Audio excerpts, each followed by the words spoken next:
शबाना, अरे ओ शबाना, कहाँ गई?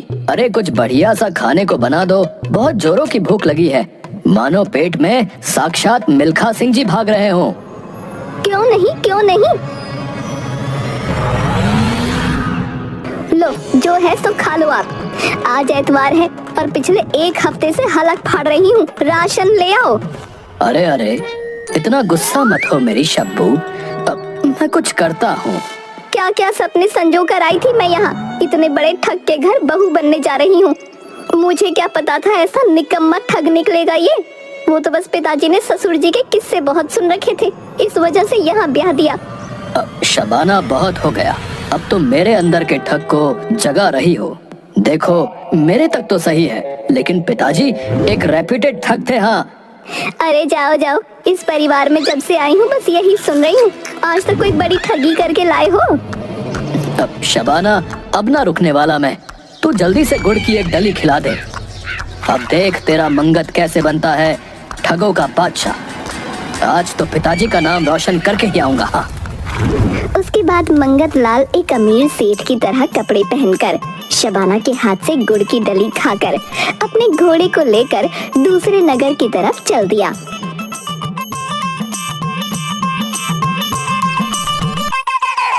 उसके बाद मंगत लाल दोपहर बाद तक बहुत दूर एक गांव के पास जा पहुंचा।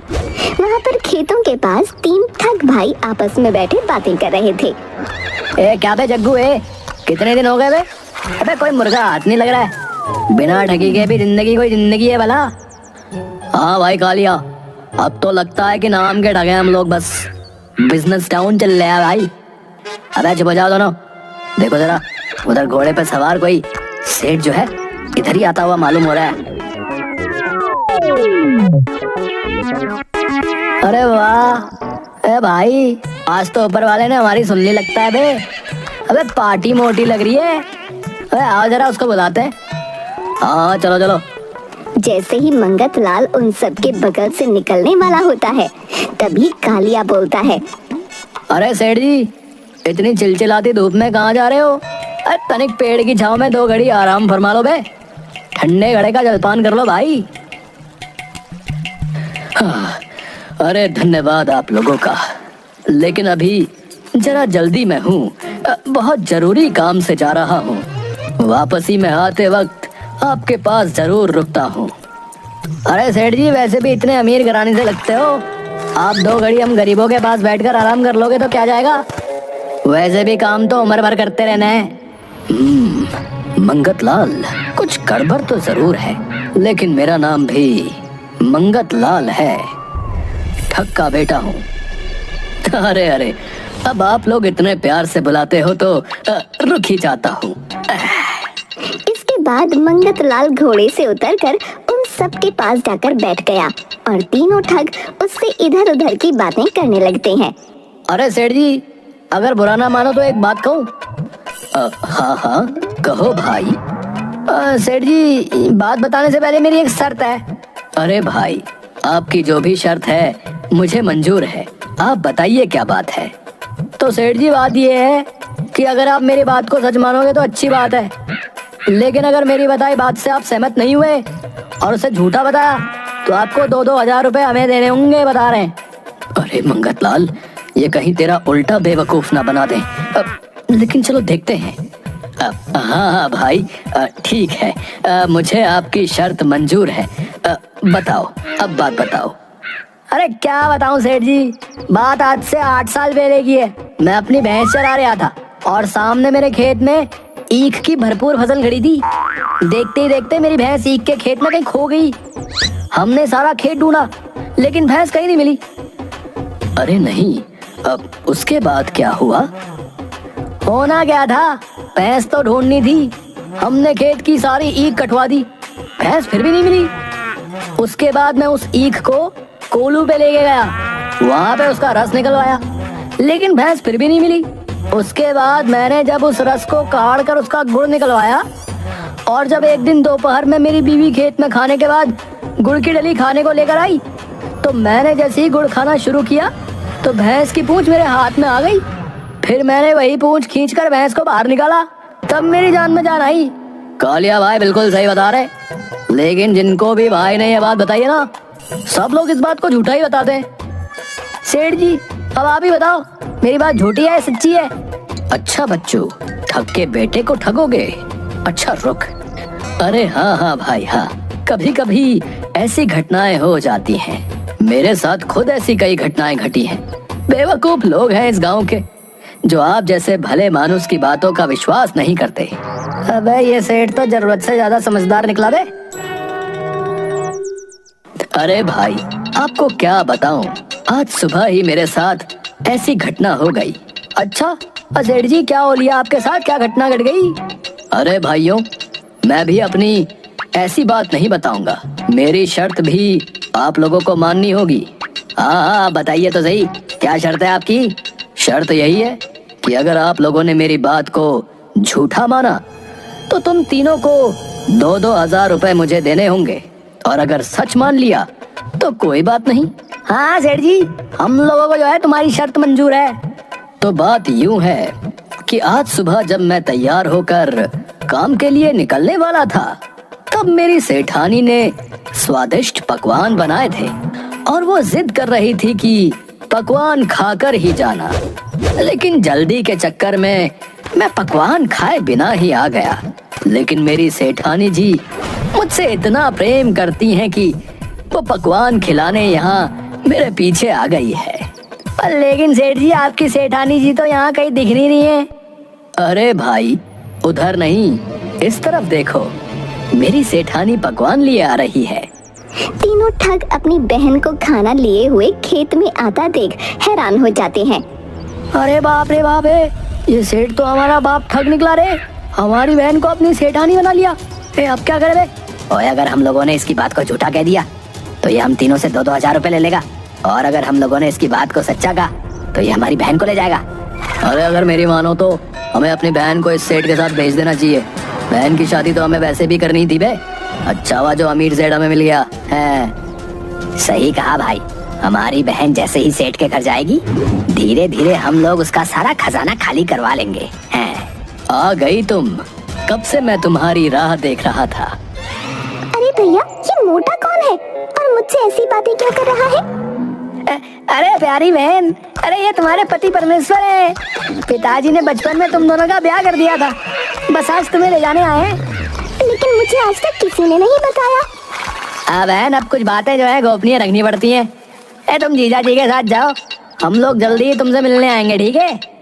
हम लोग कल ही इसके घर जाएंगे। मंगतलाल घोड़े पर अपनी नई पत्नी को बैठाकर अपने घर की तरफ निकल पड़ता है।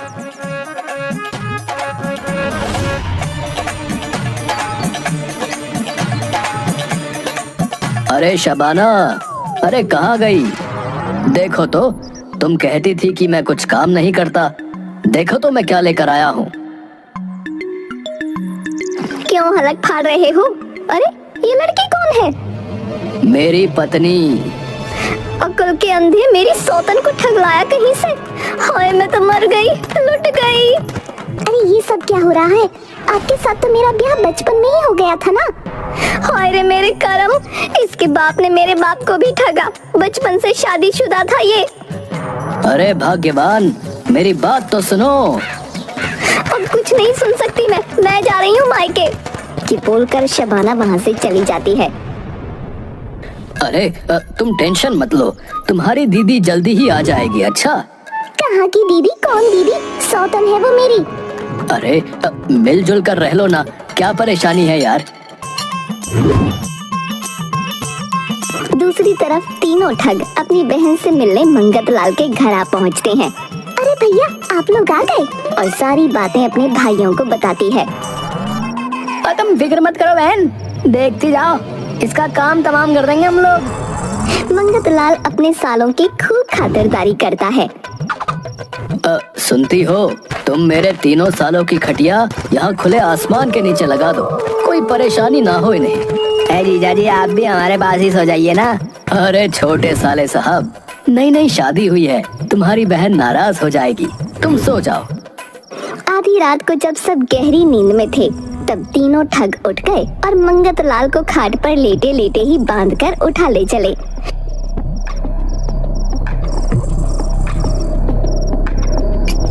थोड़ी दूर चलने पर पास में एक पुराना दलदल का तालाब है बे, बस वहीं पर इसको फेंकाएंगे।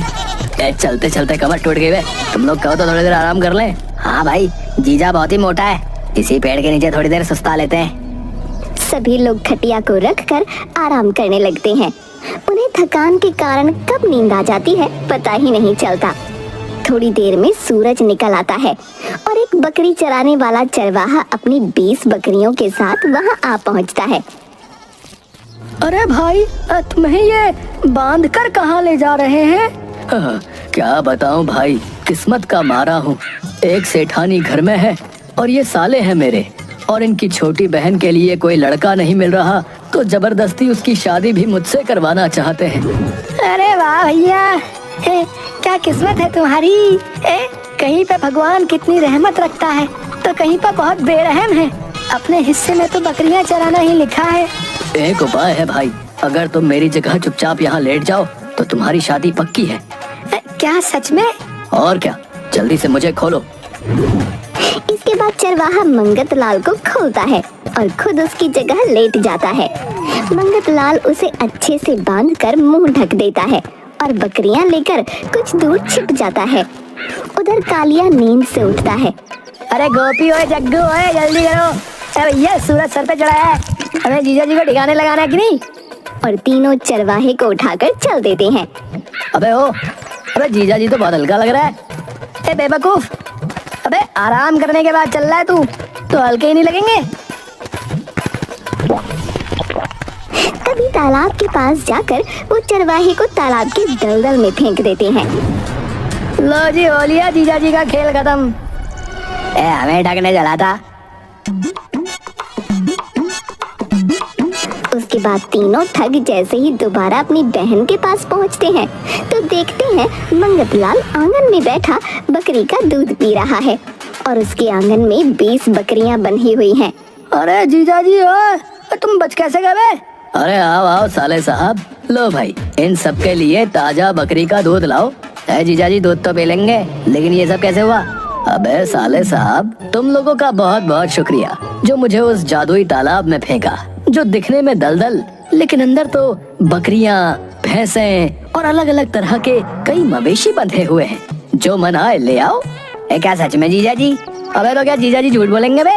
हम लोग अपने हाथों से उन्हें वहाँ फेंक के आए और अब देखो सामने 20 बकरियां लिए बैठे। हमें भी जल्दी जाकर वहाँ से अच्छे अच्छे मवेशी लेके आने चाहिए बे। चलो जल्दी करो बे। अरे जीजा जी, तालाब में हमें कूदना कहाँ पर है बता दीजिए, आप भी चलिए ना हमारे साथ। अच्छा, ठीक है। भाग्यवान, तुम जरा बकरी के दूध की खीर बना लो, मैं अपने सालों को खरीदारी करवा लाता हूँ। उसके बाद मंगत लाल और तीनों ठग तालाब के पास जाते हैं।